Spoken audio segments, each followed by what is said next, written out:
fucking Right, bollocks. keep that in. Alright. Shit. What fucking rubbish It's stuff. not that bad an album. Whack. I was keeping Not that bad an Okay, album. anyway. Bollocks. Okay. Right, forget that. Okay. And so, the first 3 albums come out, and they establish Kiss as a cult band, basically, as a kind of a cult band, but not a big band. They don't chart particularly well. However, the label, Casablanca, is on its knees. Now, various band members seem to think that the reason for these poor sales and the label not doing so good is because the live sound that they had cultivated live wasn't being captured. It wasn't working.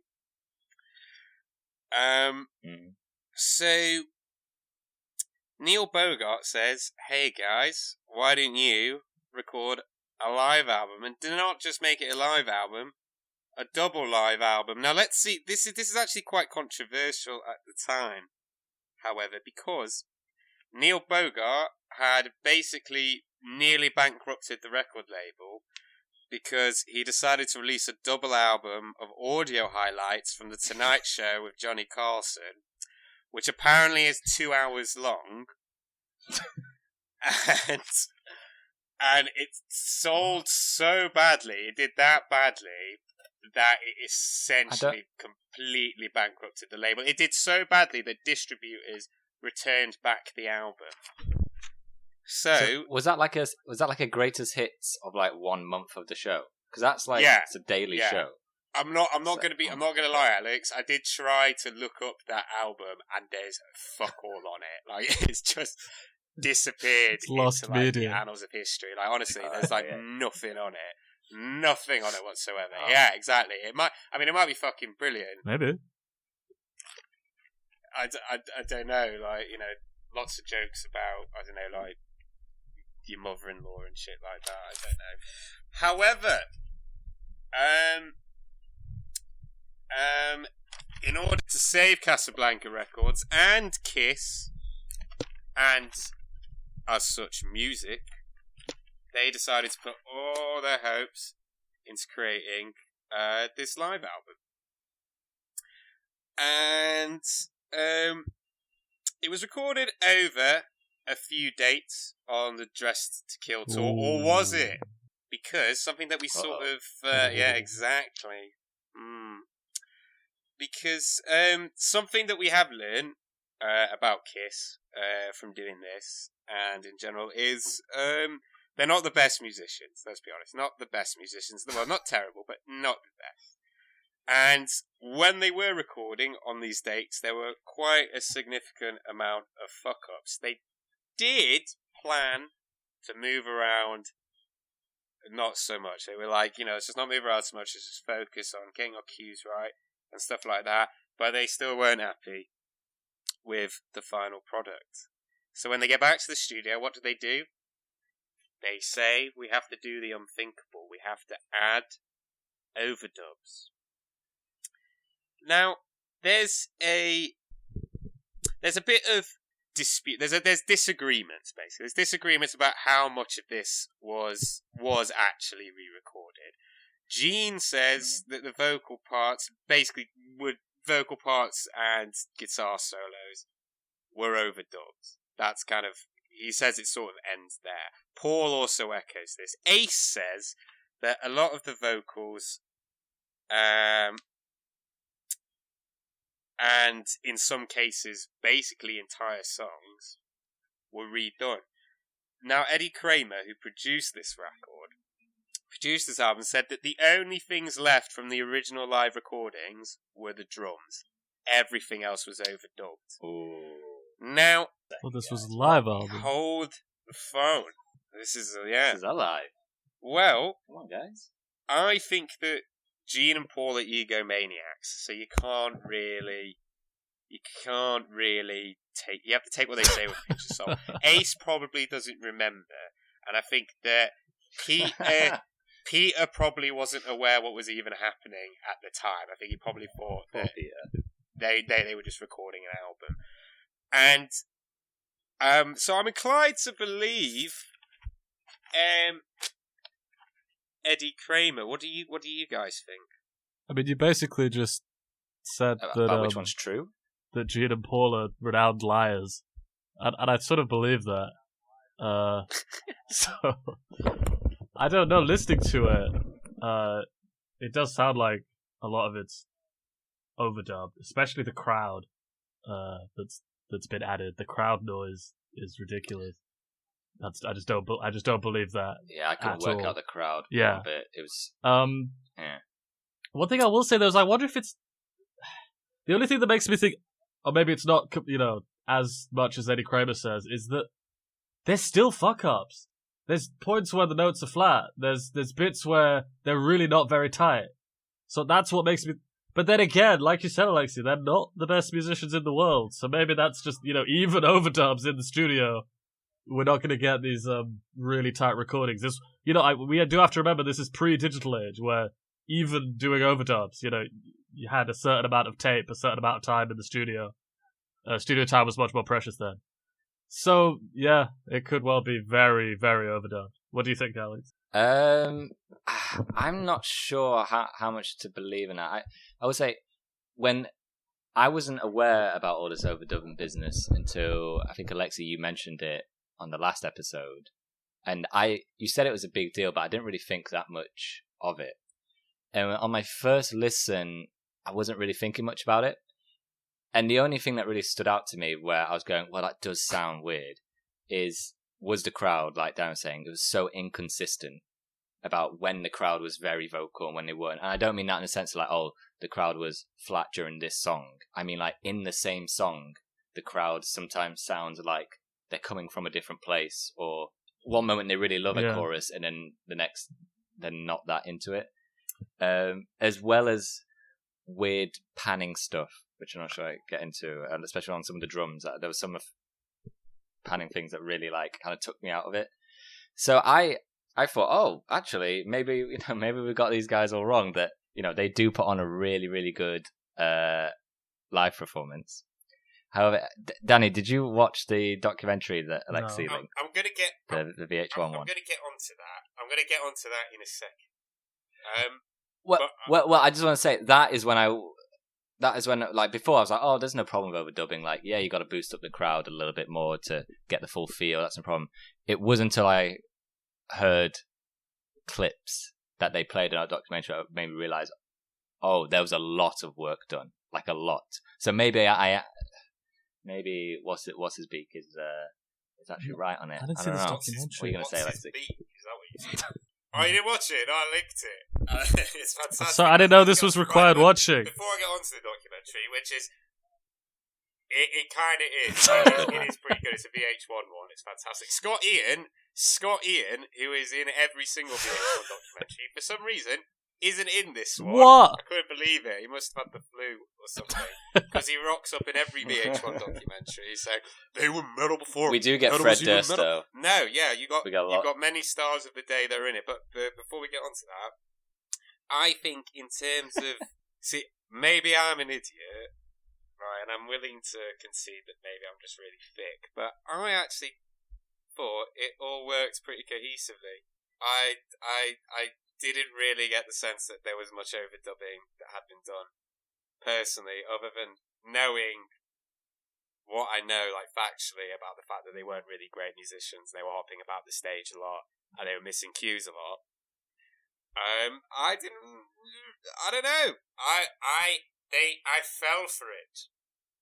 Perhaps. I don't know, but I didn't get that feeling. But I do agree with what Danny said. There are moments when I was listening to this album and I thought, you know what, if you're gonna overdub something, why didn't you overdub that? That sticks out quite badly. We'll get onto Black Diamonds later, but there's a bit in Black Diamond where Peter goes, "Got you under my thumb." I'm glad we've started with that. And it's that's an important moment. And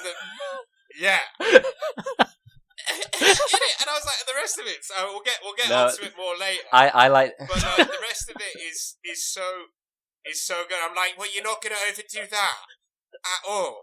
It just sticks out. I like to think of it as the Simpsons bit, where it's like we did We did 37 takes, Yeah. and that was the best one. It's like, madness! They got you under my thumb! It's like, innit? It's like a Bond villain. Got you under my thumb, Bond. Anyway, so yeah, that's fucking. Okay. That's just fucking. But I'm with you, Alexei. I think overall, well, in terms of the sound, it's fairly cohesive. Yeah. Like some rough patches here and there, but yeah, as a sound, it sounds pretty good. Yeah. Especially for the time. Like, I think we have to remind ourselves a little bit of like recording live during that time must have been a nightmare, especially with Kiss. Yeah, absolute ball ache. And as they keep saying in the VH1 documentary, live albums we're not done. We're not done back then. What? No live albums. No, but which That's is just a lie. That's just not true, right? Right? There weren't many. Really. No. In this year. To be fair, I probably should have. For big rock stadiums, sure, but like, wasn't there like for like jazz and other genres, like live recordings were like the backbone of a lot of artists. Yeah, but they didn't change the face of the but music I suppose it's a whole industry different ballgame. the way that this album did. Did this album change well, the face of the music industry? Can't fault that. Well, we'll get on to that. Okay. Because VH1 decided that it did change the face of music, which it did. Let's stop having a laugh. Let's be honest. Music was not the same after this album came out. All right.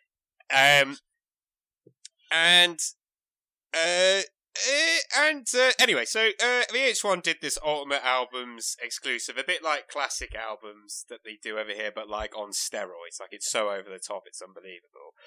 Like, also it's narrated by this guy who I think Kiss really like as a narrator, because he also narrates the documentary Second Coming when they all get back together, and he's got to talk like this coming up, like he's yeah, that one, yeah, it's the same narrator with that. I think they really like him. I think he's because they seem to like to use him a lot. Anyway, so they reveal in this documentary. It's kind of seen as like an exclusive, basically. A kind of like, we're going to let the cat out the bag. They think it's live. It wasn't. It wasn't live. It wasn't live. And they all agree that it wasn't. It's not. All the members are interviewed in this documentary, and not all the members, sorry. I think they used previous footage of Ace because he wasn't in the band at that point. Yeah, This is post 1990s reunion, so they're back in makeup. So you got Peter, Paul, and Gene. They're all in makeup when they're being interviewed, and they just look really, really silly. Just completely fucking silly, and they shouldn't have done it like that. There was no point. They can easily do it without makeup. It doesn't look epic. They just look really, really daft. And they're basically... There's at one point Gene Simmons says, that double album changed the face of the music industry forever. And it did it bollocks. It absolutely did not. Like, I'm not being funny, but, like, again, we spoke about this. VH1 have this, like, issue of making really, really, really, really, really, really, really big deals out of really insignificant cultural moments. Like, like talking about them like the Second Coming of Christ. Like, I'm not being funny. It got really shit reviews when it came out, this album. It got mixed to bad reviews when it came out, and it got to number 9, right? It's hardly fucking never mind, is it? Yeah, but that one small town in America where the mayor was in Kiss makeup, Alexei. The mayor? Oh, I fucking heard about that. That's so weird, that. It's like something in a David Lynch film. You know what I mean? It's like a Kiss Twin Peaks. Took over that town. Kiss Twin Peaks crossover. That'd be pretty good. That anyway. So yeah, it did. And it got to number 49 in the UK. So like that's just fucking rubbish. But anyway, a lot of people have different opinions about the overdubbing. You got a lot of stars of the day who have some sort of choice takes on the dubbing.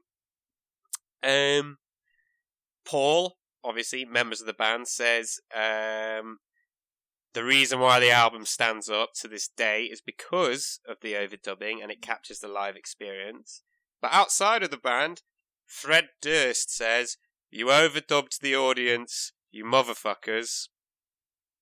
And Ted Nugent, Ted Nugent, on the other hand, has a different view. He says, if you have an out-of-tune guitar, and it's a massive blemish on the whole performance, and you can't do it again live because it will cost you a lot of money, it's perfectly legitimate to fix that mistake. So, always the on a sort of Venn diagram of... exactly. He's always thinking of the bottom line. Yeah. Always thinking of the bottom line. So as a Venn diagram of Fred Durst and Ted Nugent, yeah. where do you guys fall on this diagram? Do you think it's okay? I'm not talking about how it sounds or how much you think it sounds. Like, do you think it's morally justifiable and artistically justifiable to overdub it, to overdub this live recording? I think morally, it's perfectly okay to overdub it. I think it's okay. I think it's okay to overdub it within reason. Sorry, you go, Alex. Yeah, it's okay to overdub it, and I think like sort of mixing. I think particularly with crowd stuff, like I say, within reason, sort of like get the crowd more in the mix, because I'm not quite sure how they would record crowds back in the day, but I imagine it would be difficult to really capture the right thing. So you're more Ted Nugent than Fred Durst at this point. Yes, however, I disagree with their, like Kiss was saying, their mission statement was like, to give you the real experience and make it seem like you're actually there. But I don't know how you can say that with the way they've edited it, but with the way they cut off the tracks and how all over the place it is. Like they cut off a lot of stuff like in between songs, and the way they sort of pace it, especially towards the end of the album, it doesn't feel like you're listening to a live concert from back to front. It sounds like you're getting sort of a greatest hits at times. I don't know, Danny, what do you think? I think it's fine to overdub things. They're the artists. They could be in complete control of the final product. I don't think lying's very good. And, well, I think there's room for the argument of, we're presenting the audience with a show, with a package, and we're concerned about, that full package. And, it's like that example, was it some presidential inauguration or something? I can't remember who it was, but Yo-Yo Ma played a cello that was actually overdubbed because of the temperature. Now, he could have played like this weird, I don't know, plastic or fiberglass weird looking cello, but they decided it would be better for him to mime playing a normal looking cello because that is what was correct for the audience. We don't want the audience to be saying, why is he playing that weird looking cello? What's important is that this is the correct atmosphere that's being created. So, but if Kiss is different though in this example because they didn't keep it up very long, they tried to hide it, and I think too many people called them out because they didn't do a good job of making it seamless. Like the crowd is such a giveaway. I think the way you can hear it, it's like someone's playing the crowd on a fader. It's coming in and out at such random points. So I think because in music, so much more of music is produced than a lot of people realize anyway. I think it's sometimes a bit arbitrary where the line is, because live albums are produced. They're still EQ'd. They're still polished no matter what you do. So I'm not too against overdubbing as a rule. In fact, I think that's generally perfectly fine. I just think lying about it for so many years isn't a good look for Kiss. I just think, like, doctoring the audience, while I don't think that's so bad, I do think it is so Kiss. It is so fake it till you make it. Yeah. So, yeah, Alexei, tell us why we're wrong. Tell us why we're losing the spirit so I of guess, rock and roll. Alexei, I'm more with Ted on this one, more so. But I can see Fred's point. Yeah, I mean, you and him have always been sort of, your viewpoints are very, very similar. Yeah. That's what Fred Durst wrote Boiler about. It was about this album. Really? Gets all his angst. No, it wasn't. He wasn't happy about the overdubbed audience. Yeah, I don't know. I kind of agree. I think I sort of agree with Ted Nugent on this. I think it's fine. I think it's okay. I agree. I think that it seems pretty legitimate. I mean, I'm not gonna lie. Like, you don't really want to listen to an album to hear like a horribly out of tune guitar or a mixed vocal. Cute. I think it's one of the problems with live albums in general. Because one of the things I wanted to bring up is like I don't really like a lot of live albums. I agree. I really don't. There's like a handful I quite like. There's like a handful I think are pretty good. Hendrix at Isle of Wight I like a lot. Slayer Live Undead I like. Maiden Death on the Road is one of the first albums, or at least one of the first metal albums I sort of owned. So I like them a lot. I've got like a live Santana album that's good. Stop Making Sense by Talking Heads is very, very good.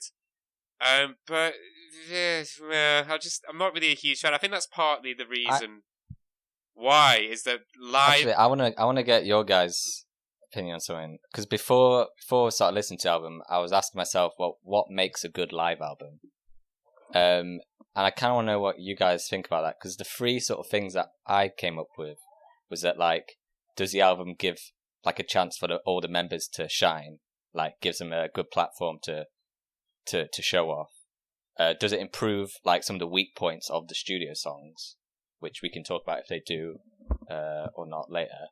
And like, do they use the energy of like the crowd or the arena to like benefit them? So like, does it like feel like fun and like impromptu? And we can argue whether or not this album does it, but I don't know. What do you guys think makes a good live album, especially for like a rock band? I mean, this is part of the problem though, which is one of the reasons why I don't really gravitate towards live albums, is because you have to be there. It's all right if it's out of tune, or or there's misfocus. Because if the energy's there and you're seeing it and you're witnessing it, then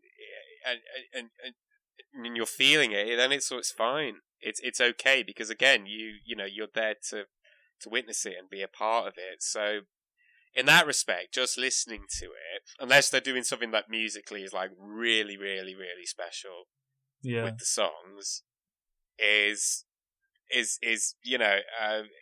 sort of pointless. I mean, well, not pointless, but it's just kind of like, well, why wouldn't you listen? I mean, usually if the studio version of the song is terrible, and there's a much better live version of it out there somewhere, then yeah, that's fine. I mean, if I do like listen to live stuff, it's usually just videos on YouTube. I'm not listening; I'm watching it as well.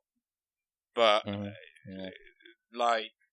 there's stuff that works live that wouldn't really work on an album, like an extended jam section, for example, works really, really well live sometimes. I know like the Chili Peppers do it a lot, but on record, like if you put that in the middle of like Blood Sugar Sex Magic, then you just completely fuck up an album that has like really short, concise, and great funk rock songs on it. So, I mean, for me, I guess a good live album has to have really, really good energy. They have to do something different with the material.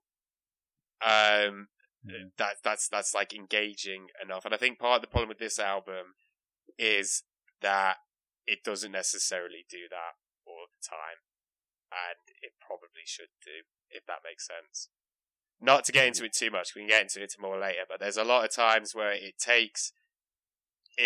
improves upon the original tracks, but probably just by virtue of the originals just sounding like shit anyway, if that makes sense. Why? What do you think? What do you think, Danny? What do you think makes a good live album? I think you guys have very good answers, especially Alex. You've got like this set of parameters that you're basing it off. I really don't. You've caught me with that question. I think generally the only things I can think of that I look out for in a live album are certain live vocals. Sometimes the singer particularly goes for it, and extended jams. Maybe there's a specific version of a solo, or even better, like an extended jam session. Apart from that, I'm really struggling. There are some examples of actual production being better on live albums. I would even argue on some tracks on this album, that's the case. Because some of the production on the studio work has been so poor. Oh, I'd say all of them. I'd say all of them. Possibly, I think... All of them sound better on this. Oh, I'm not sure about that. I think Black Diamond is better on the album. What else? And 100,000. The songs that I like more are better on the album, but... Like Strutter, for example, I think that's much better live. Oh, the biggest one is Got to Choose. That works. Yeah, that's I better agree. produced. That's better performed live. Got to Choose. I think that sounds way better. So really, yeah, Alex, you've got great parameters for thinking about what makes a good live album, and maybe I should use that instead. Because for me, it's only just if it's not production, which is usually rare, because you expect the studio version to be better.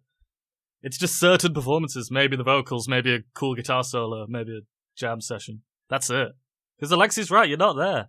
If you're not there, it's very hard to make it better on a live album. I think one of the main challenges that live albums have in general is making you feel like you actually are there and you are experiencing it. And I think that like when you basically hit the nail on the head, I think it's something that I was basically trying to say, which is like, extended jam sessions and like different vocal takes or are basically the two things that I listen for in like live albums, basically, and that's pretty much it. I completely agree with you. Like, there's this I've got a great Parliament Funkadelic live double EP that's got that version of what is it? I hear the mothership coming.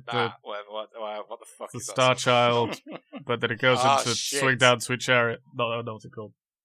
Yeah, is it called that? That's it. Mothership Connection. That's it. The Mothership Connection. Yeah. Mothership Connection, like that. But that's amazing. I've got that on vinyl, right? And it's fucking amazing. However, there's also a version of it on YouTube with the actual footage of them playing. And if it's a choice between the two, I'd go for the YouTube one. Yeah, I agree. Because I can see it. It feels like I'm there. You know what I mean? If there's a choice between either of them, even back in the day, even when I had Iron Maiden Death on the Road, right? I used to just try to find it on YouTube so I could watch it instead of listen to it. Yes. It's and I mean, you look at lists of like the greatest live albums ever made, and I think I've listened to like hardly any of them, but most of them are by artists I don't really care about. Like, if you look at like the great live albums and stuff like that, most of the artists that have performed them aren't really that great. Like Peter Frampton or like Judas Priest and people like that. It's kind of just like, well, it's not really bothered by that. Anyway, moving on. Album is released. Finally. And it's pretty much seen as Kiss's crowning achievement in many ways. This is kind of seen as like... It really put us on the map. This is kind of seen by all parties as sort of like their best work, really, in general, in a broad sense. Like, at least their greatest success up until that point, both commercially and maybe not critically, because it was reviewed badly when it came out, but its critical standing has improved over the years. In 2003, it was ranked in 2003, it was ranked 159 on Rolling Stone's list of the 500 greatest albums. However, it did drop in 2020 to 305, which is quite a drop. Yeah. That's quite the ways to fall. Quite significant. Wait, you said the greatest albums of all time? All time. Or just the greatest rock albums? No, all time. Greatest albums. Ooh. Not greatest rock albums, greatest album. 159! Fucking hell. Like, of all the albums ever made, this is the 159th greatest one ever made. I mean, that's... Let's not over-egg the pudding. I think that's so... I didn't know that going in, man. I'm amazed by that. Yeah, it's a bit silly, that, isn't that's it? That's Big not silly. quite right. Bunch of dickheads. No, bunch of wankers. Absolutely not. Absolutely not. Fire by Electric Six came out in 2003, and that's better than this. That's just one example. Much better. Just one example. That's just one example. Permission to Land. Yeah. That came out. Did that come out in 2003? I don't know. I'm shit. Feel like that came out in 2003. Yeah. Better than this. Yeah. Scum by Napalm Death. That didn't come out in 2003, but it's better than this. Anything. Yeah. Fuck off, Rolling Stones. But did it change the face of music? Yeah. Though, Alexei? We do have to still remember change that. the face of music. We cannot deny that. The face of music had Eric Carr's makeup on it for a while. Not the original 4, his makeup, the Fox. His specific makeup. They, what a bunch of wankers. The guy from Rolling Stones is always in that. The guy who edits Rolling Stone is always in VH1 documentaries as well, and he's got a fucking massive head. He's got an enormous, big, wide head. He sort of looks a bit like the face of Bo from Doctor Who, but crossed with like Johnny I Ramone. want to look him up. He's got a really, really deep voice. Yeah, look him up. He's got a massive head. His head is fucking enormous. It looks like it's been stretched. Is he Kurt Gooch by chance? He has a really deep voice like this. I like St. Anger. It's all a riff. He sounds like that. He's a really weird looking guy. Have you seen him? Can you see him? I think there's been more than one over the years, so I'm getting a few people. Hang on. Bollocks. I think his second name's Frick. Look for the one with the massive head. Fick. Rolling Just Stones type in Rolling editor, Stones editor. massive head. Big. Type Rolling Stone. Yeah, it'll come up. 100%. Is it? Unless they... Did it come up? Did it actually? Does he look like a member of the Ramones? No. Very ugly man. I don't know if this is the right guy. Anyway. Very ugly man. It is hideous. He's hideous. What does he look like? Has he got glasses? No. I think his second name's Fick or Frick. Fripp. Oh, fuck. Bollocks. Let's talk about anyway, the moving on. Rolling Moving Stones on. editor. We've spoken around this Moving album on. for so long. It made it to 26 on Guitar World's list of 100 greatest albums of all time.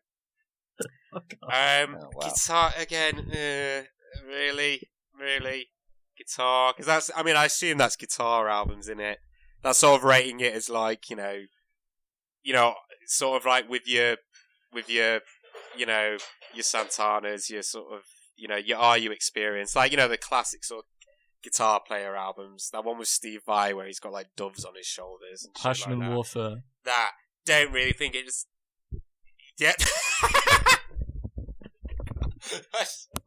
Can't believe you know the name. Is that the one with Devin Townsend on it, where he sings on I it? don't remember. I had it years ago. Am I thinking of a different one? I don't remember. I've never heard it. I don't know. Anyway, and to be fair, like I know Gene does say, that changed the face of the music industry forever. It was the greatest live album ever made. No one had ever done that before, Blah blah blah blah blah. But it does show up on a lot of lists of greatest live albums. Mostly in America, to be fair. Mostly in America. Again, didn't do that well over here. But it still does. Mm-hmm. I mean, I know we've sort of devalued live albums anyway, but, maybe to give it its due, it does seem to be quite well regarded. I don't know, I kind of felt like I wanted to be more like, I found some chinks in the armour there, Gene. It's not actually as big as you think. People don't like it as much as you, but I think actually, at least in sort of the rock world, it does seem to be quite liked. But music publications do tend to exaggerate these things. What do you guys think? I think it's Kiss's marketing strategy working. I don't believe it's sort of having that. You don't buy it. You don't buy into it. I think it's what Kiss do. I think this whole album is just another example of Beatles mania capitalism, and they have to work double hard at it because with the Beatles there actually was a cultural happening going on that people were riding. Well, here they have to fabricate the whole thing from the ground up, and which isn't to say there isn't hard work put in or any talent at all, but I think the praise that this album receives is because a bunch of kids back in the day, their parents, let them listen to this because it kind of was the right balance of tame but appealing to a 12-year-old boy, and they developed nostalgia for it. I really think that we're just falling for the hype. We're falling for the VHS, VH1, the VH1, way of telling stories about rock history. The kind of oh, this album, say what you want about Kiss, but this album is fantastic. This album has absolutely no particular difference to me, based against their other albums. And I don't hear about it that much. I've heard about it, but I don't hear people talk about it much. What do you think, Alex? Scott Ian has got us Scott under Ian. his spell. I will say just on a point that you made about nostalgia. I can't imagine anyone like sort of like a younger generation, like someone that's getting into music now, or like exploring different albums and stuff like that. I can't imagine them putting this on and going, "Wow, fucking hell!" Like that. That's really blowing my mind. That is actually kind of amazing. Like, I remember like listening to Fela Kuti once when I was 18. It was a song called "Suffering and Smiling." That's so good. And which I think came out. Yeah, it's amazing, right? Genuinely blew my fucking balls off. Like I just couldn't believe how hypnotic and engrossing and like strange and groovy it was, but also quite creepy at the same time. Like it was like this really interesting. It's a long jam. Piece of music. It's so good. I can't imagine anybody putting this on and just going like, oh fuck, that. I can see why everyone goes on about this, and the same goes for like when you hear, I don't know if you hear like Jimi Hendrix for the first time, or like for me maybe a band like so many, but not Kiss. Not Kiss, or like I'm not being funny, but there's a live Santana album that I've got on vinyl, right, which is not talked about really much more than this, and it is way better than this. It's a lot better than this. It's so much jammier like that. And that genuinely, at least just from a pure musicianship level, is absolutely unbelievable. And you can tell it's live. They're really in the pocket with one another. It's great. Like that don't even touch a list like this. Even that Parliament record actually is another one. Like that wouldn't even touch lists like this. But I would happily be like, if someone was like, oh, get into music and stuff like that, like a younger generation, I would happily play them something like that, because I think that has a more sort of timeless appeal to it than this does. Like this, I just cannot see a younger generation listening to this and being like, oh yeah, I can see why people talk about this so much. What do you think, Alex? Yeah, I agree with a lot of you guys. I thought a lot, especially with this album, about kind of what Danny's saying about the capitalistic nature of it, and I think in future episodes we're gonna have to talk about that, because this is kind of the big like blow up point, right, in terms of like when they start to become commercially super successful. And what you're saying about nostalgia, when I was like reading like comments about this album and like people's reaction and stuff to it, it was so much of it was like, I saw this when I was 7 years old, and it blew my mind, because like I thought Gene was an actual demon, and all this stuff, and like I'd stare at like the cover and like listen to it, and I do think it came out just at the right time, and what we're talking about, the early 2000s would have been the exact right period where like the editors of that publisher, they would have been kids when this album came out, and they would have been like, oh no man, you got to have been there at the time. But you're right, you're saying all the artists that you mentioned, whether it's Fela Kuti or Jimi Hendrix or whoever, when you listen to those live albums, and you can argue whether it's better than the studio stuff, there is a sort of an atmosphere. The culture of the time can sometimes like come through the album, come through the live performance. Something like Hendrix, I mean, it sounds like the way the crowd sounds, the way he speaks to the crowd, like the way the guitar and stuff is done, it sounds like the 60s and 70s. There's something special about that. While this, you don't get it whatsoever. At least I didn't. Well, I mean, it's sort of testament as to why middle-aged men should stop editing music magazines, because they just perpetuate the same shit over and over and over again about what the greatest music is, and and when you think about it, that is really, really tailored to a certain person who is in a certain place at a certain time. And I think this is this album's critical standing it's kind of down to that, in it really. It's that big-faced man from the Rolling Stones going to see them live in like 1972 that sort of perpetuates this, I guess, a myth about this album. I don't know though. I wasn't there. It has, to be fair, it has influenced a lot. It has influenced a lot of musicians. That is something that is true. I think it's probably a very influential album. We can give it that. But we've talked around it a lot now. But did you guys actually enjoy listening to it? Like Alexei, like you said, you listened to it quite a bunch. Like, well, did you have fun with it? It's a tricky one. Before we get into that, I would like to quickly, because I don't think there's much to say on it, but I would like to quickly go over this. The cover. The cover's because I think it's important to look at the cover. I think it's the best yet. Imagine your. What did you say? I said it's the best yet. Sorry, continue. What did you say, Danny? Continue your hypothetical. Oh shit, can you not? I get you. No, I get you. I get you, Danny. Yes, I agree. Best album yet. Best cover. Sorry, cover. Best cover let's be clear. I think the cover is good.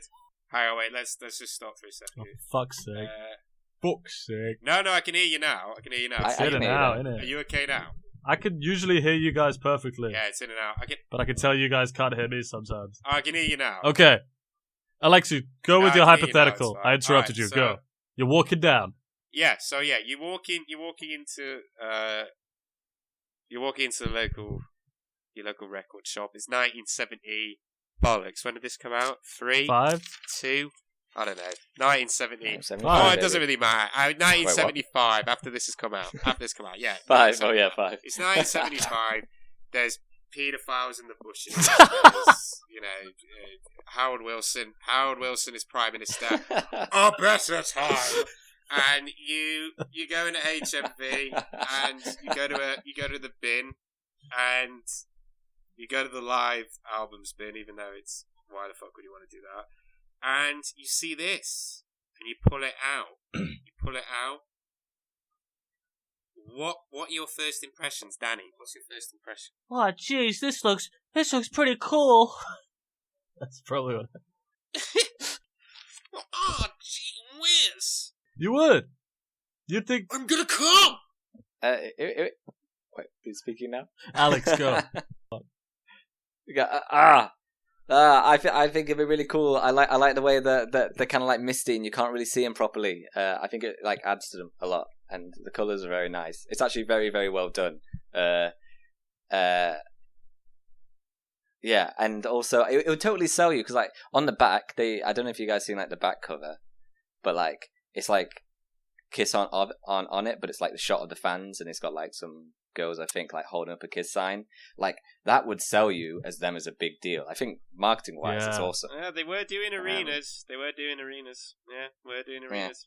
Yeah. I think the cover is good. I think it might be the best thing about this album. That's interesting. The marketing is possibly the best thing. I think the cover is good. I think it does seem a little staged, but it does capture them in action. I think the lighting is a bit unimaginative. I think that it could be a bit more striking, a bit darker, some more shadows. But I do think it represents the album well. I feel like it could be a bit more bombastic, maybe a bit more pyro in there. But perhaps that's in the liner notes, though. I haven't explored what's actually like in the album when you open it. Only the back of the crowd, which I agree with Alex is a really, really nice touch because it does sell them as like this big band and it does kind of sit you in the arena quite well when you listen to it. But altogether, I think it's all right. There's no pointless borders. They seem to have gotten over that. It's simple. Maybe not that imaginative. Really. But I think if you saw it in a record bin in 1975, I think you'd be like, "Ooh, that looks pretty good." I think it's great. Hello. You're coming with me. Pretty good. But now the album itself. I think when you first sort of put this on and you sort of listen to it, I do think that, in my opinion, I know we sort of talked about how how you guys don't think you don't really, not that you don't like the crowd sounds, but how you think that maybe they don't really work, or they sort of collage together, which obviously they are. But I do think that... Yeah, I think it's inconsistent. Yeah, it's inconsistent, but I do think the sonics of it is quite enveloping, and it does feel, to me, like you are there, like you're sort of sat in the middle of it, and you're in the crowd, and it's sort of enveloping you a little bit. And I think that does work in this album's favour. Especially at the beginning, like, if, we're talking about when you buy the record, and when you first put it on, I don't know who introduces the band, but, they hype them up, and then the crowd noise sounds really good there.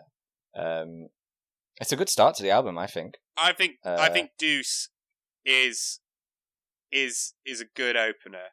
I think it's a really, really, really, really good opener. And it actually does something that that I think... Well, basically, as a larger point, I think the album as a whole can be split up into 4 categories, right? Like, the songs on this album can be put into 4 different categories, right? And I think they are improvements on the original songs, but still can't be elevated into anything that is that engaging. So it's like, yeah, you've improved on these songs, but they're still not great. Like, as in, you can't polish a turd. And I think for that's Firehouse, Hotter Than Hell, Got to Choose, Rock Bottom, and Cold Gin all fall into that category. And the next category is songs that were already good, but just kind of sound better on this, for me. And that's Come On and Love Me, Strutter, Watching You, Parasite, Let Me Go, Rock and Roll. And the next one is songs that are bad, that now, actually, I think are quite good. Or as in, I like these versions of them. As in, I like these versions of these songs. And they're Deuce, which is quite surprising because I didn't like it on the album at all, but I do like it on this. I think it kicks this off really, really, really well. And also that fucking annoying pick scrape that's on the backbeat, or it's just on the off time in the original, isn't here, which I like. Like that.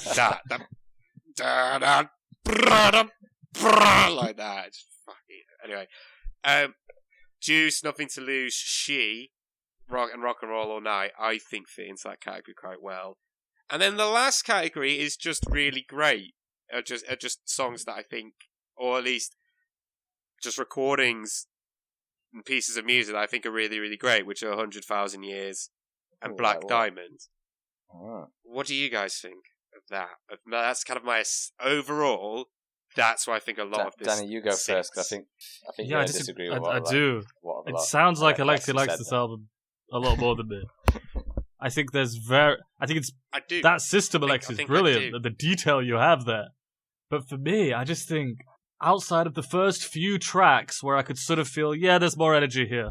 Like Strutter, I really wasn't that into on the original album, so I think, it's nice to hear some more energy behind Strutter. And especially Got to Choose. I think Got to Choose works much better live. But it was around Firehouse, Hotter Than Hell, I was already getting very bored and disinterested in the album. And it just continued for the rest of the album. I tried to break it up into the different sides, but I really, really lost so much interest. And even, like, the ones you say are great, I think Black Diamond's better on the studio. I think 100,000 Years is better in the studio. Because 100,000 Years has that stupid, really long breakdown. No. You what? I completely disagree with that, right? I completely disagree with that. I think that Black Diamond on this, right, actually gave me goosebumps. I couldn't fucking believe that it was doing that to me. I actually went back and listened to the second bar, fucking the Dr. Evil bit, where he's like, "Got you under my foot." Bar that. They should have redone that. I'll give you that. But when he is singing, his fucking vocal performance on this, I think, is so passionate, and I really feel that you feel like he's in it. There's so much energy. He's really, really, really, really bringing it. Like, so much so that I actually reversed it after I rewound it after I heard God that second damn. verse to listen to it again. I was that aghast by it, and I feel that it's one of the few times on this album I think that actually someone's actually singing from like their, like singing from their heart and is actually quite impassionate about it. However, I will agree with you. One thing that I do really, really strongly agree with you is that when you say that, like, yeah, it's good to hear kind of like a lot of energy, and when you in these songs and hear them perform like better, that whole category of that are improvements on the original but still can't really be elevated, all of that should go. It's too long. This album is way, way too long, and there's like there's like five tracks, and they're all mid tempos. I think most of them are off got Hotter Than Hell. Actually, no, definitely are. Two of them are. All of them can go. Because what you're basically getting is, like these songs are played better, but they're still not great. They really, really aren't. And that's 5 songs, and that would have made it a lot shorter and would have stopped the album from stalling. I feel like a lot of it stalls at a lot of points. Okay, Black Diamond, yes, that works because it's just a better song. But the truth is, I've heard Peter sing that better on YouTube. I do not think this is... I think this is the worst version of it I've heard his vocalist. I think he got a bit overexcited. He's pushing too hard, and he's just... It just sounds strained. He's straining his vocals. He thinks it sounds soulful, and I don't think it does. I think it sounds better on the studio, and I think it sounds better in different live versions. I think so. I think he sounds raw as fuck. I will agree though. He is on 12. He is not. He's not subtle at all. He is not subtle at all in the slice. He's on like 1,000. It was like. I like hearing the balance between the rasp and but I want to hear the pitch. And he's great when he's doing Thorn of Madness, and he's hitting that. It sounds great. But when he's going Madness, I don't like that as much. I don't think he is good for the sort of screamo percussion style that we're hearing a bit in this particular version of Black Diamond. It must be an incredibly hard song to sing live. I've heard him do it better though. So I am, But this is what I mean. This is what's important about a live album. The bits I'm going to listen out for are this. Yeah, it is a bit like, he does go a bit Devin Townsend towards the end. The only thing that really annoys me about this though, there's a bit where he goes like, yeah, like that, and it's just really, really buried in the mix. And I felt that like it's got so much momentum, that bit, 'cause it's right before the solo, that they should have just kept it in or just cranked it. Everything else is cranked to like 1,000 with his vocals, and just for that one bit, they just like buried it. And I'm like, no, you like just give it a bit more momentum. But Alex, what do you think? Yeah, go on, Alex. On the Black Diamond debate, I'm siding more with Alexei in this one. You're right, Danny. It's not a technical masterclass by any means, and it is messy at points. It's really messy. However, I think it's one of the few moments where it sounds like it gets like the energy of the crowd. Like it's definitely one of the ones where the crowd are definitely that. You can hear that they're really into it. At least that's what I got from it, and. Yeah, it's a better song, which really helps. I think it has more the metal vocals again, even though it is messy. I think it sounds better. I think it sounds a lot better than like what we're saying with like the second side, which has like Nothing to Lose and Parasite. And see, they're such boring songs, and they sort of stick to the lane so much of them that there's nothing to really get excited by. I agree with what you said that it's far too long, and I think you could have chosen half of these songs and made actually a really good live album. Like I think, even though I really don't like Juice as a song, they play it with like more urgency live, and so it's not as plodding. Like we always complain about Gene's songs always plodding along, but when they're live, there's just that bit more urgency. Yeah, I mean, so I think we can all agree that there's a lot more energy in this, and to me it does sound like a band. Do you know what I mean? It sounds like a band of pretty decent musicians, like genuinely giving it all that they've got. But that still doesn't mean that there's limitations on them, and I think that shows through as well. There are limitations on them. I think we can all agree that, like, the plot core is kind of gone. Yeah. Can we talk about each individual members, like how well they do in each one? Because I think it varies so much. Like, I think some members shine a lot, and some really struggle. Who do you think? Who do you think shines? I'm quite curious. I think Ace does well at moments. Like, obviously they're not all memorable solos, but I think he does well, and he gets more moments. Yeah, show off, which, like we were saying earlier, is one of the better parts of listening to a live album. Is just giving extra time to the guitarist to really go for it. And I think, even though like there are moments where he really does make me laugh, but Paul Stanley, I just think his energy live is just so ridiculous.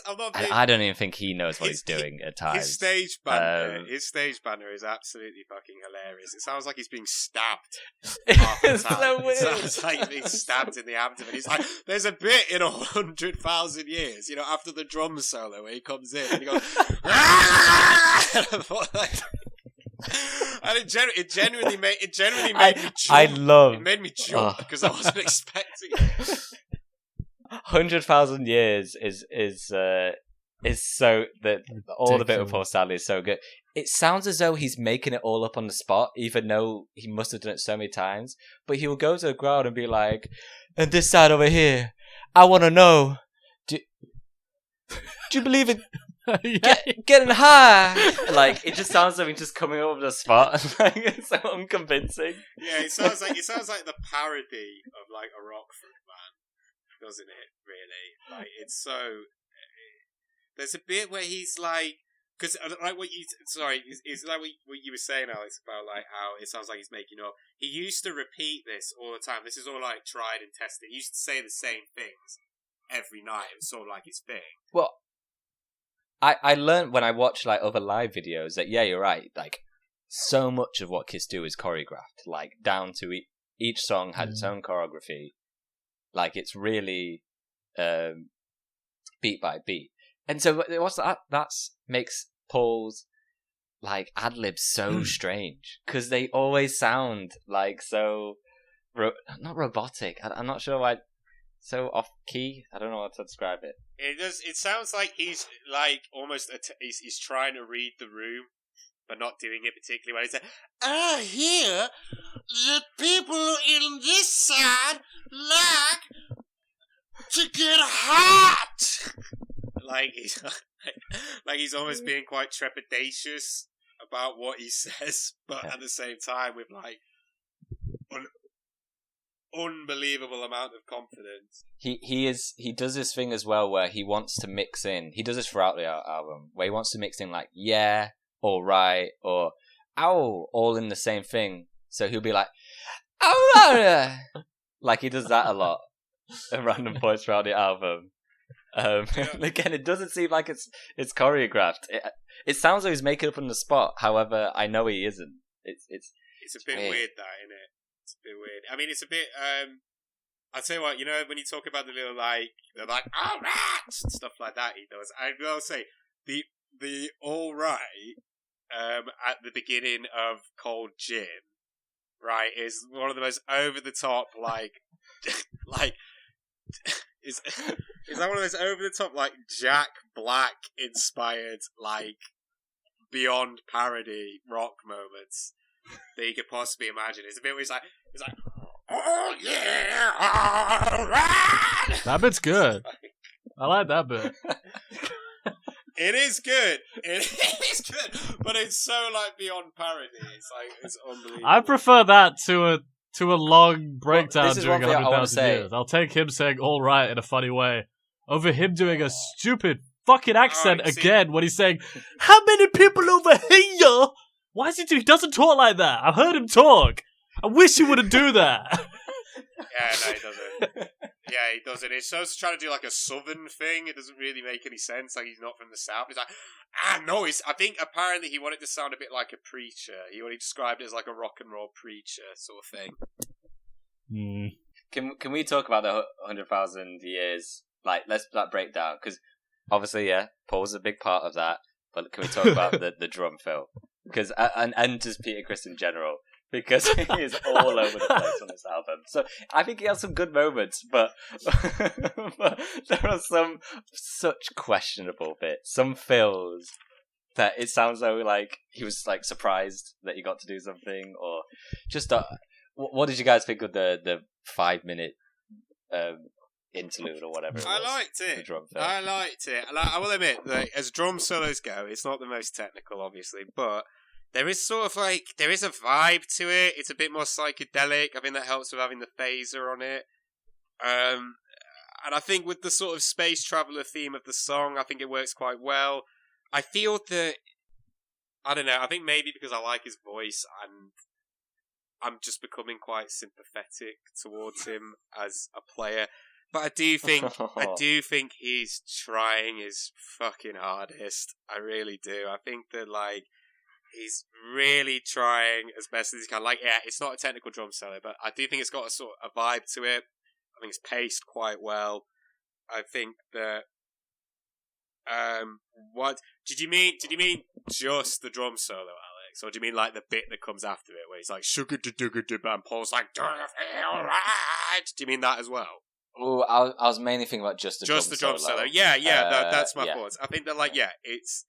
I mean, to be honest with you, technically, it's not a great drum solo, but I do think it's got a vibe, and I think it's tested. It goes on for so long, man. I think it goes on and for it goes on forever. It does not need to be that long. It does not need to be that long. But I think as an idea conceived, it could have been. It is quite a good idea. I feel that what it shows, what it shows more than anything else, is that this is a band that are playing their fucking hearts out, and you've got to give them credit for that. But there are limitations, and I think this shows the limitations. I think they are stretching Peter Criss as far as he will fucking go, and like there is energy and there is a vibe to it, but like it's still. I mean, it's still technically isn't brilliant. And while we're talking about this moment, because that like this is one of the parts of the album I really enjoyed, like just because it is so ridiculous and it's something we haven't heard from any of their studio albums, like here in this room. I would say that after drum solo and after Paul's monologue thing, the part where he says, "Do you feel right?" and then everyone comes in. Oh mate, I love that. That first one sounds great. Like it's it actually sounds really great, and I think that's probably the highlight of the album. Yeah. I loved it. So it comes together nicely. I think. I loved it. I felt that it was the first time listening to this where I was like, actually, I kind of feel like they're sort of owning it a little bit. Like I can kind of like this. Like I'm in it, and it was one of the few moments where I was like this, like that, as opposed to the cold gin bit, where with the cold gin bit, I was like, this is like beyond parody, but it's still quite a good, like it's beyond parody, but it's still technically is quite good. With that bit, I was like, actually, I'm not looking at it in a sort of ironic way. Like I genuinely was quite lost in that. A little bit. Danny, do you have any thoughts? No, I think that whole section's quite boring.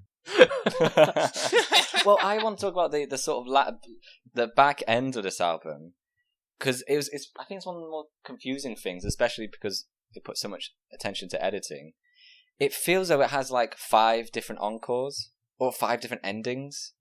Like you have Black Diamond and 100,000 Years in Black Diamond, which feels like the big ending, and they sort of like the way the crowd reacts to it feels like an ending. And then they have Rock Bottom, which I'm guessing was an encore, because if not, it's just whatever it was, it killed the vibe completely. It did. Also, they don't pace it like an encore though, Alex. Like they don't go like, "Thank you, good night." Oh, you want more? We're back. Then do Rock Bottom. It just feels like it goes from Black Diamond then to Rock Bottom.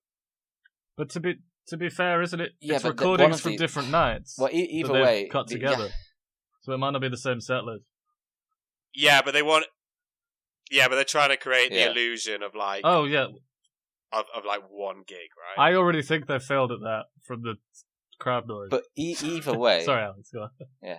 Either way, like I think it just shows how poorly paced the album is, or poorly like the set list is made, because like I was saying, a lot of the first half, there's so many kind of like just okay tracks, or just sort of like standard, they're just sort of doing their thing. I agree. And then towards the end, they're really going for it with the last 5 songs or so, and like it's quite exhausting. By the time you get to Rock and Roll All Night, like you're freaking done, and then there's another song after that. So I think actually, even though a lot of the later tracks are much better, it was so difficult to listen to in one go. I had to take breaks. Maybe that was my problem. Because it was just too much. I listened to it all like in one session each time. It was exhausting. Yeah, I couldn't put enough time aside to listen to this in one go. Every time I thought I'd come close, like, oh, I've got like an hour to spare, listen to this, I couldn't do it. The furthest I got was right up until the last 2 tracks. That was like the furthest I got. Yeah. So I kind of like had to kind of keep going back and listening to it so I could get like a full on grasp of it. On the track list, right? If I read out songs from the track list, right? Do you reckon you guys could tell me if you think they should stay or they should have just cut them? Because I think we'll pretty much be in agreement. Yeah, okay. I think we would. Yeah, hang on. Wait. Let me get it up. What? There's loads. Also, there's loads and loads and loads of albums, live albums called Alive, like they came out before this came out. Yeah. Let me have a fucking look. Where is it? Why has it even come up? I'm putting track list Alive, like exclamation mark, and it's not even the first thing that comes up. There's this other album. Here we go. They have like 3. No, not like 3 their albums. Like it's like some French album. Right, so Deuce. Would you keep or would you lose Deuce? I would keep Deuce personally on this as an opener. Keep. Being generous, I'd say keep. It's just such a heinous song. Come on, it is better on this. You get rid of it. Yeah, it is an awful song. It is better. You what? I say yeah. It is better. It is better on this. Yeah, it is. But okay, we'll keep it on. All right, we're keeping Deuce. The order they put this in is fucking bonkers. Like what? You like Black Diamonds and not the closer? Are you mad? Let Me Go Rock and Roll. This is fucking ridiculous. Strutter track 2. You gotta keep. Yeah, we can keep Strutter. Has to be key. I'm not big in it as you guys on this album. Oh, what? Sure. Why? I think a lot of the Paul Stanley songs kind of come off a bit like rigid and flat on this album. Nothing in particular. I just think they're quite dull. And on the studio albums, I like Paul's songs more. Like they're the ones I like. Kind of like oh, there's more Paul songs, so I'm probably gonna like this more. Well, that is something that this album does have. I'm going to say... that is something that this album does have in its favour. Not much Gene. Gene's barely on it. Mm-hmm. Gene is on 1, 2, 3, 4, 5, 6, 7, 8. Actually, yeah, he's fucking all over it. Bollocks. Alright, ignore that. Sorry, can we go back? I wouldn't put Deuce on. That's a shit song. Why not? He fucking tears it up in this. He doesn't. His vocals are fucking terrible. How about instead of going through track by track? No. How about instead of going track by track, we just each say the songs we would keep on? Alright, I would keep Deuce, Strutter. I actually quite like this version of Nothing to Lose. I think it's actually alright. I quite like Peter. He seems to be having quite a bit of fun on it. He sounds like a crooner from the 50s, like a radio DJ from the 50s, kind of ad-libbing over a track, and I quite like that. Come On and Love Me, I would keep. Parasite, I would keep. She, weirdly enough, I quite like this version of She. I think I like the way that it goes into the end of Let You Know. I think it's quite jammy. I think it's quite good. I think the guitar solo at the end riff just falls completely flat. It sounds like he's dropping the guitar. That is a massive Yeah, in it, because that's a massive disappointment. It's a proper fucking miss. I know, it's such a miss because it could have been so good. That like, and they're tight and they're in, and there's this groove, and they're in the pocket, and then the guitar solo comes in, and it sounds like his strings are breaking. It sounds like he keeps dropping it. It's like it's points for effort. You can probably see him battling with the guitar, like he's trying to hold on to it. As it's slipping out of his finger. Like, I'm not being funny. Why didn't you overdub that? You're gonna overdub everything else. Why didn't you overdub that? Fucking bullshit. Anyway, watching you, I would keep 100,000 Years. I would keep Black Diamond. I would keep Rock Bottom.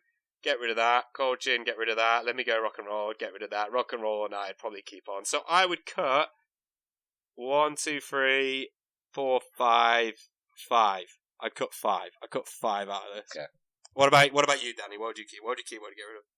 Before I answer that, part of really my conclusion of this album, because we'll probably finish soon. This is my conclusion, basically, is that there's not enough tracks. Yeah. There is not enough tracks.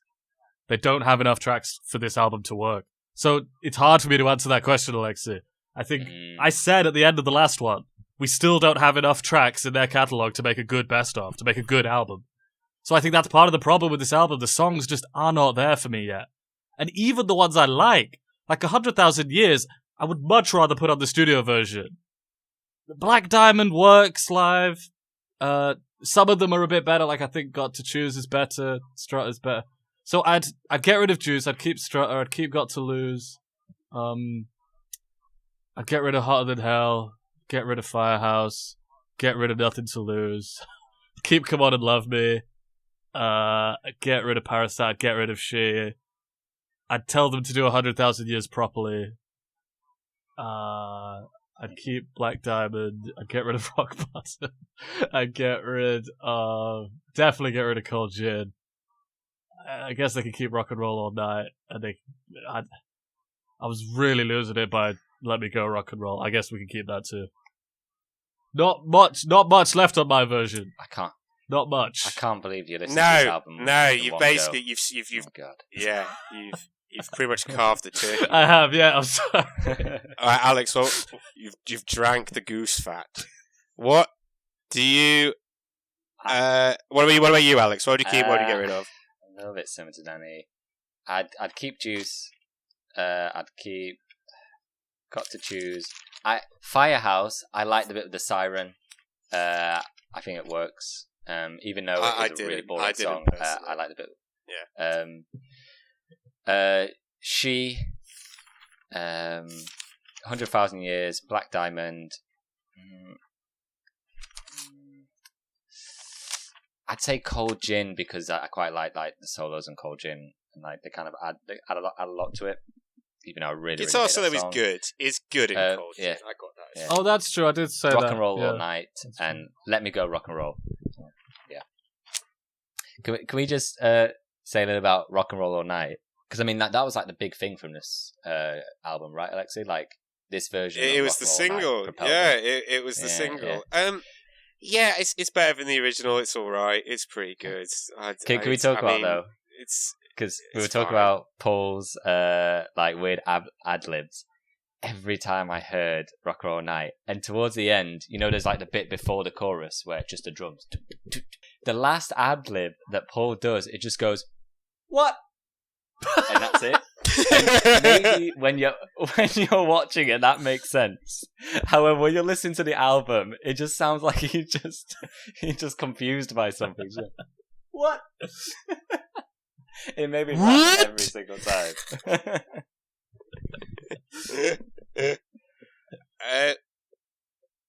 Yeah, Danny, do you have anything to say on Rock and Roll All Night?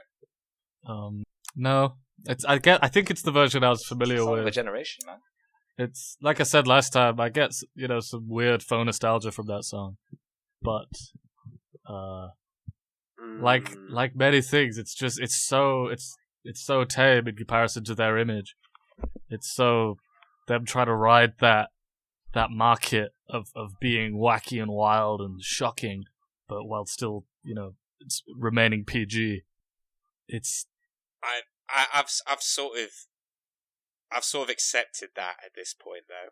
I feel like if I keep lamenting that point on every album, it will just exhaust me. Like, honestly, I've just accepted that, because it's 4 albums in at this point. Essentially, I've just accepted that point, completely accepted it. I am very curious going forward from this, because if this is their big break, and especially Rock and Roll All Night is like a big song for them, how does this affect their songwriting choices? Yeah, I think it'll remain relevant. I think they do go a little heavier down the line, and then not again. I think they do try to live up to their image a little bit more in the future. I think this album we're not there yet. That is true. But it is a while. Like a good long time. Yeah. I'm not gonna lie. It's like 1980 or something like that. It's mental. Anyway, in all, my closing thoughts really are it's too long. It's way too long. A lot of it could have got taken out. It's way too baggy. Way too baggy. I slightly disagree with Danny when he says that we don't have enough for a half decent album. I think there's enough material on the 3 albums to make an okay record, like an okay album. Like you've got Mainline, Strutter. That's true. You get Mainline, Strutter, Deuce, which I quite like now, even though it is absolutely heinous. Black Diamond, 100,000 Years, Parasite. There's like, I think you've just about got enough. Like you've just about reached the threshold. But they don't do that here. Like they miss out.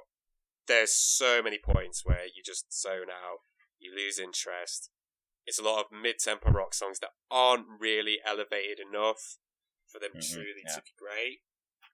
It's not the greatest live album ever. It's not even close at all. But it does, in my opinion, have some pretty great highs. I think 100,000 Years, Black Diamond genuinely are very, very, really, really, really good. And I think those are its best, at least musically, their best qualities. But I think to be honest with you, I think its best selling point for me really is the feeling that you're at a concert in the 70s and you're just having a good time with your friends, really. And I think it does sort of capture that. And I think that maybe in the 70s, in a sort of a simpler time, recreating that probably maybe had a bit more currency than it does now. And like I said, it comes close to being a pretty good live album, but it's just too long. It's just too baggy. It's too boring in places. And ultimately, I think it's 4 decent musicians that have limitations and they're trying to do their best. I don't think it ever comes across as lazy to me. I think they genuinely are trying as hard as they can. But that, along with that sense that you're kind of there, you're in the concert, to me, doesn't really make a truly great listening experience. Having said that, though, this is probably the only one I would recommend. So I think when we're ranking them, in general, in my opinion, there should be a threshold in our list where it falls into whether you would recommend and whether you wouldn't recommend. For me, what I would try to argue is that I would recommend this album to people if they were like, not someone that wasn't a Kiss fan, or like probably no one under the age of like 30, maybe. I'd probably tell them to avoid it. But if they were like, I would like to get into Kiss, because you would only recommend a Kiss album to someone that wanted to get into Kiss anyway. I would be like, if you want to listen to something from the original lineup that captures kind of how they were and like truly who they are, I'd say this has got some good shit on it. Probably go for this one. So for me, it would fall into that category. Danny, what do you think? What were your closing thoughts? I've said a lot of what I already have to say about this album to do with just the songs are not there for me. They're trying to, get on a sort of Beatles mania. Let's generate hype about ourselves instead of, or rather, let's fabricate it instead of cultivating hype. But go back to what Alex said earlier about what makes a good live album, I think that really explains it best for me and why this album really falls flat for me. There should be some solos that kill it on this. And there's not. There's one kind of good bit in soloing Cold Gin. There's no bit where I'm like, Ace is on fire. And frankly, I need Paul to carry a Kiss record. And there's some moments, he's got some moments on this like he does on any album, but I need more. I need to be saying things like, oh, Paul is so much, more alive on this album. I love his vocals. I'm not sure I agree with Alexei that the highs are really high on this album. There's moments, but for me, there's not even full tracks where I'm like, oh, this one, they're really killing it. Even, Peter, again, I want Peter Criss's vocals. We've already spoken about that. His drumming is, we've already spoken about that. Gene's not going to give me anything. I know he's not. So I'm left just not with very much. And I think it's interesting. I'm interested in what Alexei said about, like, it just gives you that feeling of being at a live concert with your mates in the 70s. That's what, I think that relates to what I was saying about that kind of faux nostalgia. It creates this kind of fake nostalgia in me of, like, a time that I wasn't even alive in. And for me, what does that is the cover, and the cover alone, really. The cover gives me that feeling. But once I start listening to the album, and I'm hearing these songs that I've already heard because we've listened to those albums, so it's not surprising me. And it's just reminding me of these mostly very mediocre songs. And with a few songs that I do kind of like, but I've heard better elsewhere. Pretty much across the board here. So I'm afraid I think we're seeing, like last time, a split between the three of us, especially with Alexei like last time, in where we're ranking this album personally. Alex? I would not recommend this album to anybody unless it's through sort of like a musical history sort of thing.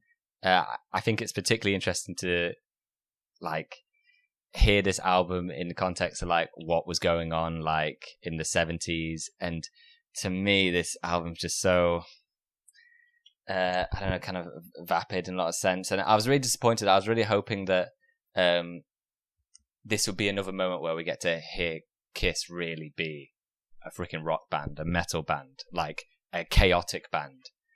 But more and more we're seeing that they're more choreographed, that things are very much in their place, and it's all a lot of it is a big marketing thing. And I was hoping this album would show me that it's actually in, like, this rock spirit is actually in them, and they can show that on stage, and I didn't really get that at all.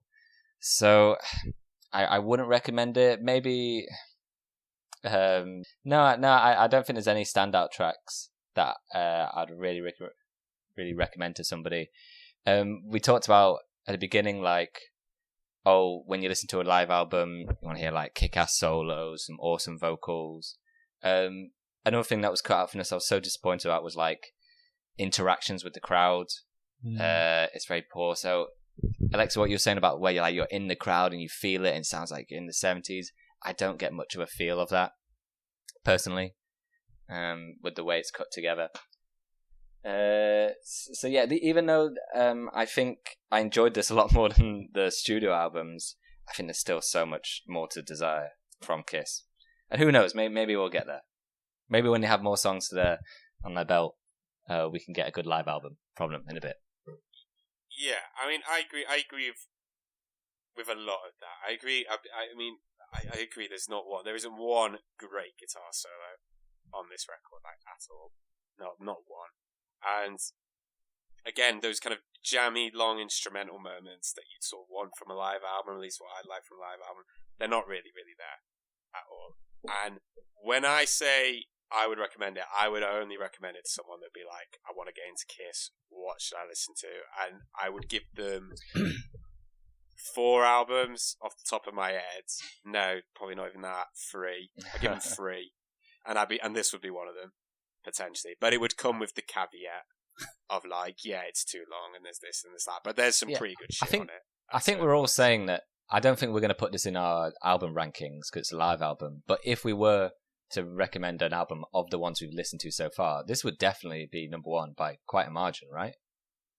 Absolutely, for me, 100%. Yeah, but more as a, like, my reason's more as a utility, because it is sort of acting like a best of so far from the ones we've listened to. As in, I don't want me recommending it to reflect that I think it's the best that we've listened to so far. I don't feel that.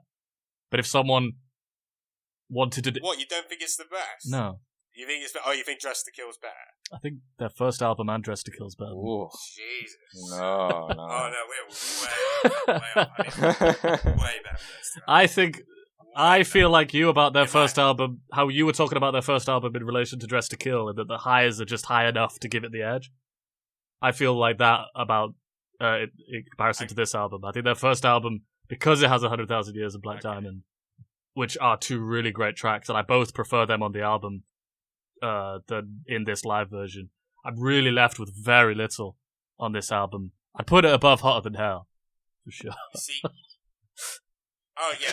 But that's not for discussion. I wouldn't even. I'm not being funny. If you disagree with me on that, there would be no debate. Is it? I'd be like, no, we're not talking about that. That's not. It's not like. But for me, I would say that every single song on this is better than the original. Oh right. And probably more than anything else, they've culled a lot of the really, really, truly awful material off of those three albums, and what you're left with is essentially every single song that I like from those three albums, but with some extra ones that aren't so good. Part of me really wishes they did Going Blind, though. On. Part of me wishes they really went for it, Going Blind, live audience. Well, you hear everyone singing along. Well, you hear the entire arena go, "She's 16, I'm 93." It was the 70s. Yeah. It was the 70s. You could probably, fill an arena full of paedophiles. With the overdub, they just crank up the crowd, just singing along to Going Blind. Just way too much, compared to the rest of the album. It's just... I will say, the reason I'm hesitant to... And you'll say, because it is a live album, so it is hard to rank above the others, but what's especially hard for me to rank it next to the others is that I already know all of these tracks. And so had I heard this before hearing any of those any of the studio albums, I might well rank it much higher. It's just that even with all these albums that are not great that we've heard so far, at least I'm getting something new that I can sit down and really think about when I think about it. Maybe it just comes down to how I feel about live albums. I really did not feel like I was getting anything from this album. So maybe I'd put it above the first album. Maybe. You know what?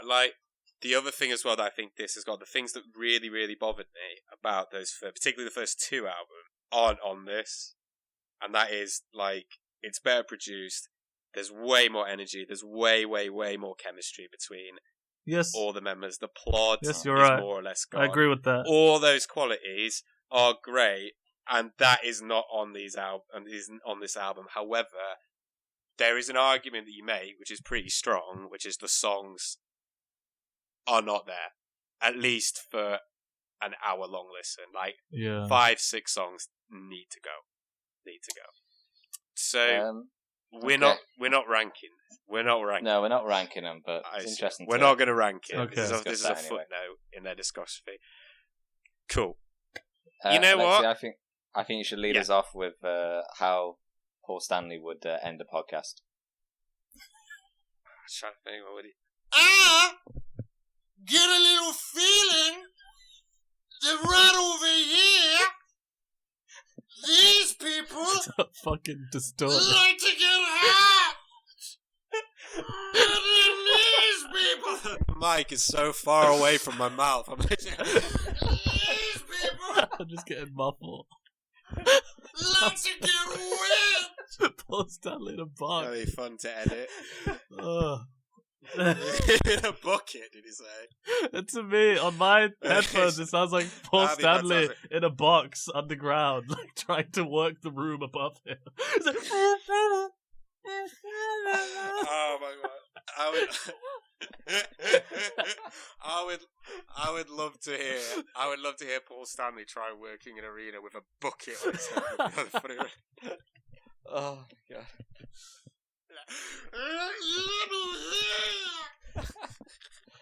Okay. Should we end it there? Let's end it. Yeah, done. Anyway, I'm gonna start recording. with that, next we'll Okay. end it. We'll end it with mainline. Okay. Mainline. Come on, baby, give it to you one time.